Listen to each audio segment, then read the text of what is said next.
North America is divided between indigenous peoples, European colonies, and Chinese settlements.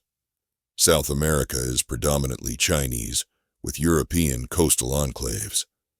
Africa was partially colonized by Europeans, but avoided the complete scramble that occurred in our history. The power balance is multipolar, and the cultural landscape is more diverse than the Western-dominated globe of our timeline. The two world wars that defined the 20th century in our history might not occur in this timeline.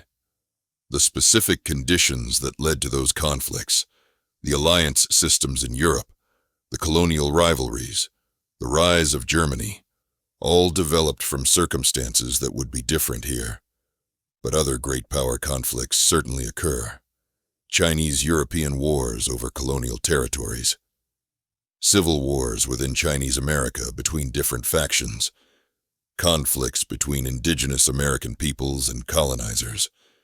These wars might be smaller than the world wars, but collectively they reshape the globe repeatedly. The characteristic of this timeline is not peace, but rather diffused conflict, without the massive concentration that produced the world wars. Technology continues advancing, but perhaps in directions different from our timeline. Chinese civilization has different scientific priorities and research traditions than Europe did. Some technologies that were crucial in our history might be less emphasized here. Others that were neglected might be developed more fully. Aviation, radio, computers, all these technologies probably still emerge because the fundamental science is similar, but their applications and the social structures around them might differ significantly. A computer industry that develops in Beijing rather than Silicon Valley would have different characteristics. Military technology shaped by Chinese strategic thought rather than European would produce different weapon systems.